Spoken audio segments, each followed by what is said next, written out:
Josué, capítulo 17.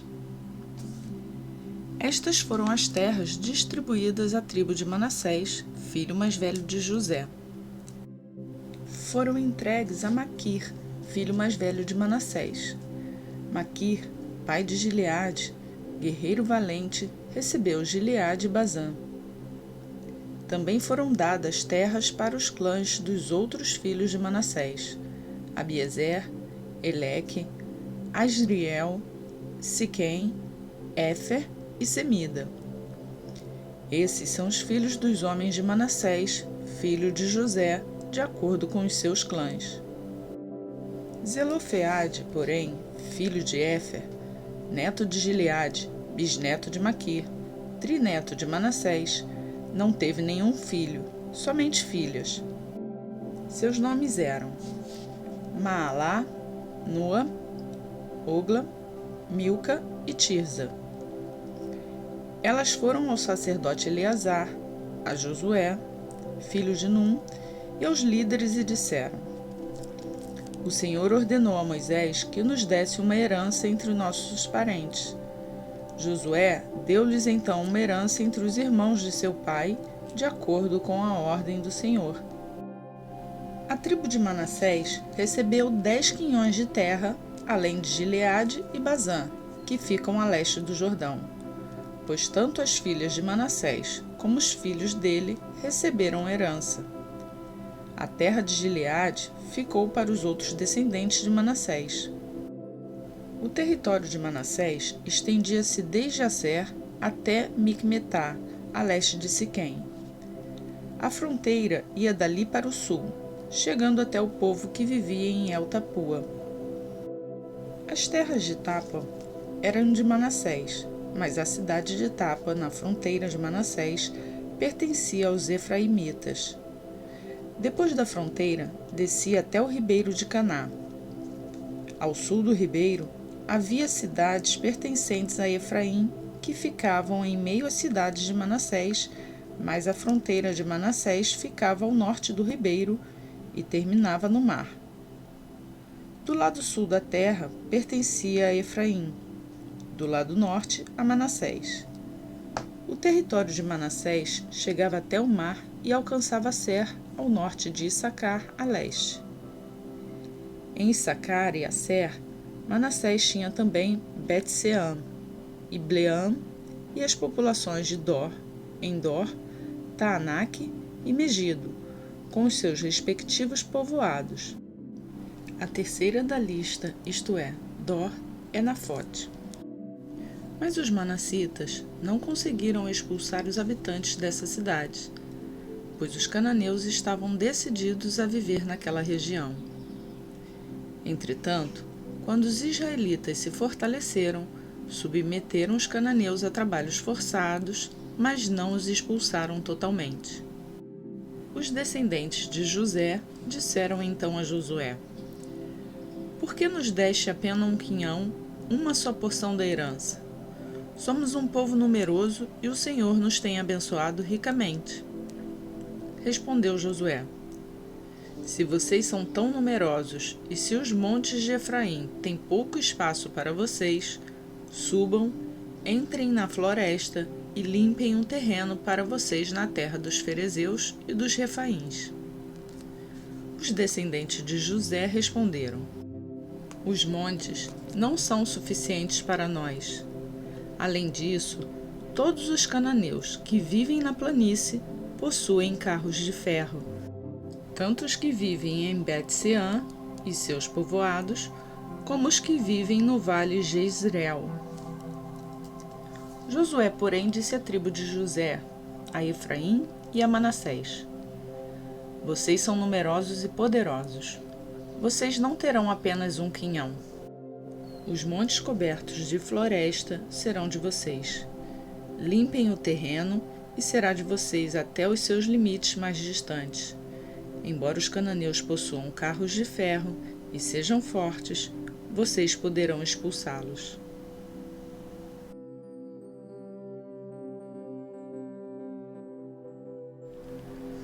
Josué, capítulo 18. Toda a comunidade dos israelitas reuniu-se em Siló e ali armou a tenda do encontro. A terra foi dominada por eles, mas 7 tribos ainda não tinham recebido a sua herança. Então Josué disse aos israelitas: Até quando vocês vão negligenciar a posse da terra que o Senhor, o Deus dos seus antepassados, deu a vocês? Escolham 3 homens de cada tribo e eu os enviarei. Eles vão examinar a terra e mapeá-la conforme a herança de cada tribo. Depois voltarão a mim. Dividam a terra em 7 partes. Judá ficará em seu território ao sul, e a tribo de José em seu território ao norte.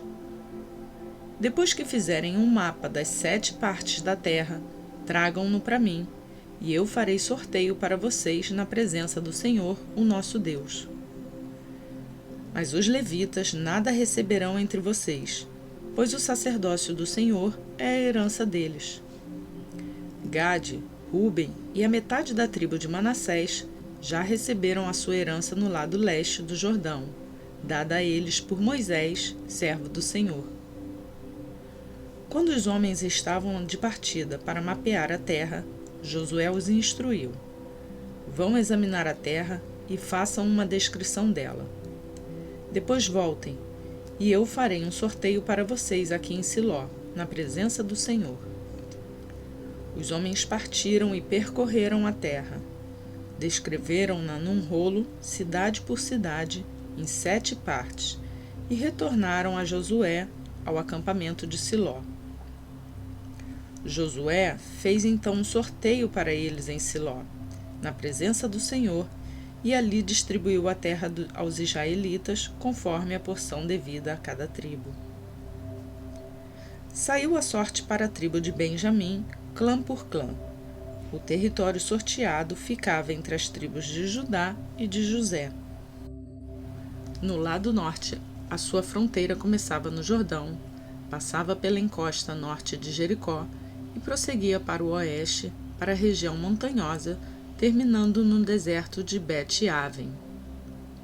Ali ia para a encosta sul de Luz, que é Betel, e descia para Atarote Adar, na montanha que está ao sul, entre Bet-Horon Baixa. A montanha que fica defronte de Bet-Horon, no sul, a fronteira virava para o sul, ao longo do lado ocidental, e terminava em Kiriat Baal, que é Kiriat Jearim, cidade do povo de Judá. Esse era o lado ocidental. A fronteira sul começava no oeste, nos arredores de Kiriat Jearim, e chegava à fonte de Neftoa. A fronteira descia até o sopé da montanha, que fica defronte do vale Ben-Hinom, ao norte do vale de Refraim. Depois, prosseguia, descendo pelo vale de Hinom, ao longo da encosta sul da cidade dos Jebuseus, e chegava até En-Rogel. Fazia então uma curva para o norte, ia para En-Semes, continuava até Gililote, que fica defronte da subida de Adumim, e descia até a pedra de Boã, filho de Ruben. Prosseguia para a encosta norte de Bet-Arabá, e daí descia para Arabá. Depois ia para a encosta norte de Bet-Ogla, e terminava na baía norte do Mar Salgado, na foz do Jordão, no sul. Era essa a fronteira sul. O Jordão delimitava a fronteira oriental. Essas eram as fronteiras que demarcavam por todos os lados a herança dos clãs de Benjamim. A tribo de Benjamim, clã por clã, recebeu as seguintes cidades: Jericó, Bet-Ogla, Emeque-Quezis, Bet-Arabá, Zemaraim, Betel, Avim, Pará, Ofra, Quefar-Amonai, Ofne e Geba. Eram 12 cidades com seus povoados.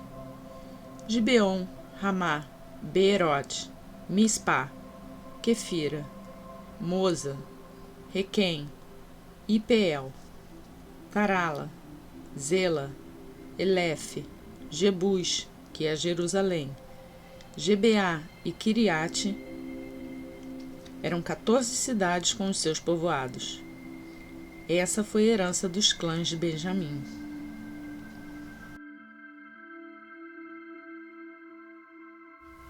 Atos dos Apóstolos, capítulo 16. Chegou a Derbe e depois a Listra, onde vivia um discípulo chamado Timóteo. Sua mãe era uma judia convertida e seu pai era grego. Os irmãos de Listra e Icônio davam bom testemunho dele. Paulo, querendo levá-lo na viagem, circuncidou-o por causa dos judeus que viviam naquela região, pois todos sabiam que seu pai era grego. Nas cidades por onde passavam, transmitiam as decisões tomadas pelos apóstolos e presbíteros em Jerusalém para que fossem obedecidas. Assim, as igrejas eram fortalecidas na fé e cresciam em número cada dia.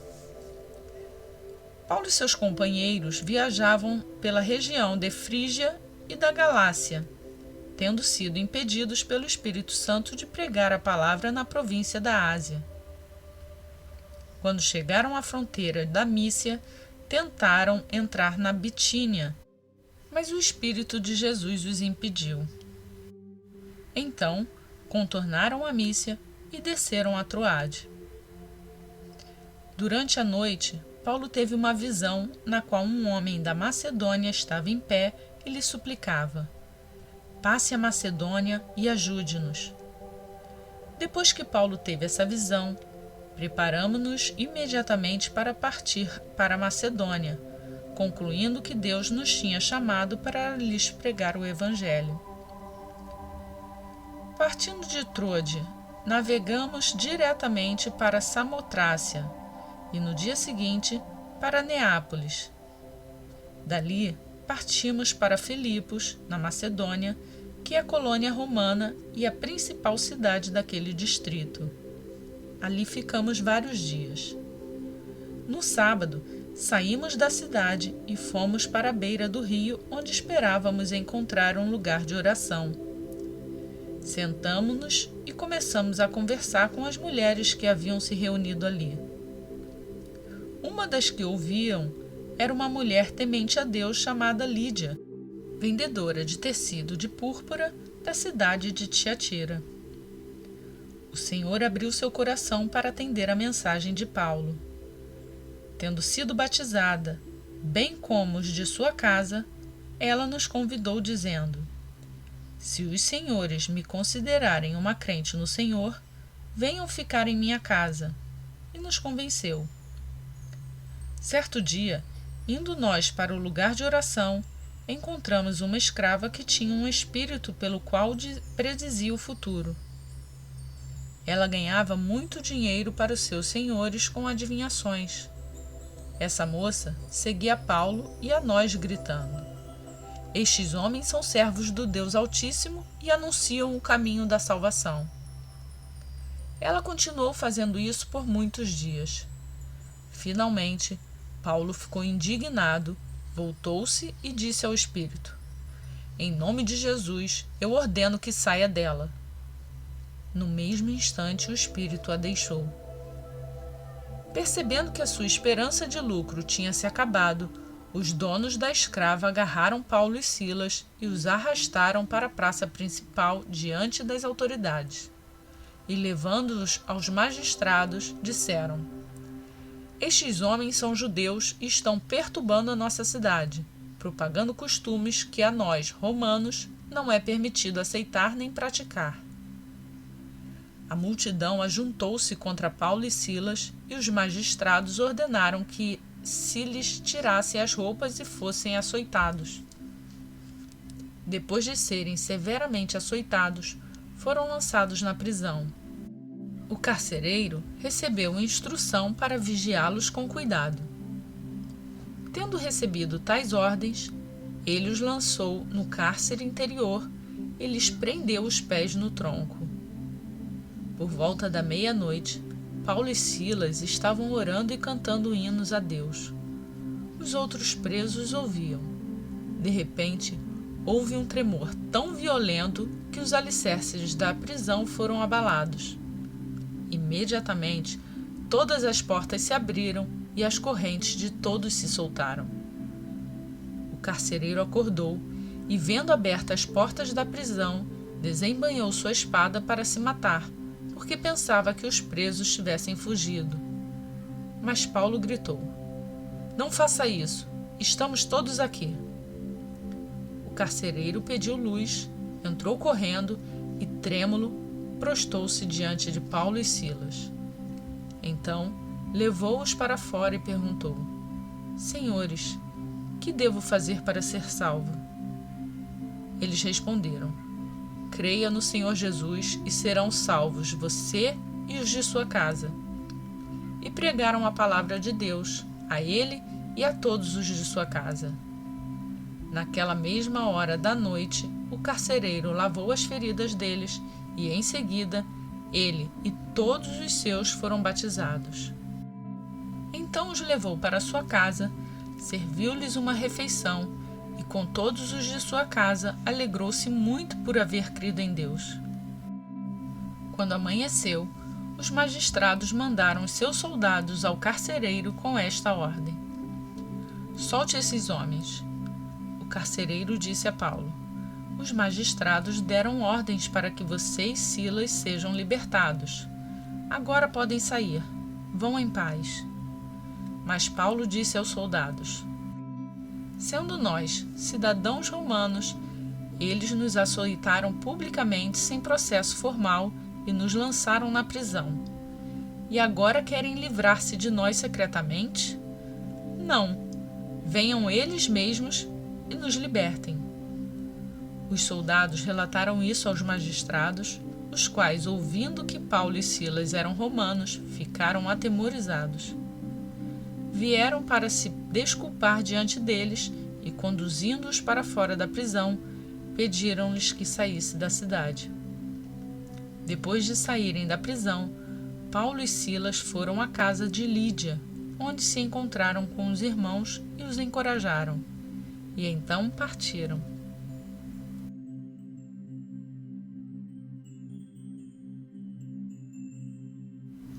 Hoje completamos a leitura do dia 105 do plano de leitura bíblica. E como é bom aprendermos mais da palavra de Deus a cada dia. Para você que tem nos acompanhado, eu peço aquele like no vídeo. E você também pode compartilhar essa palavra com seus amigos, com seus parentes, com seus colegas de trabalho. Vai ser muito bom que eles aprendam um pouco mais da palavra de Deus. E quem for novo aqui no canal, é só se inscrever e ativar o sininho para ser avisado todos os dias quando um novo vídeo for postado. Por hoje eu fico por aqui, peço a bênção de Deus na sua vida e até amanhã, se assim Ele nos permitir.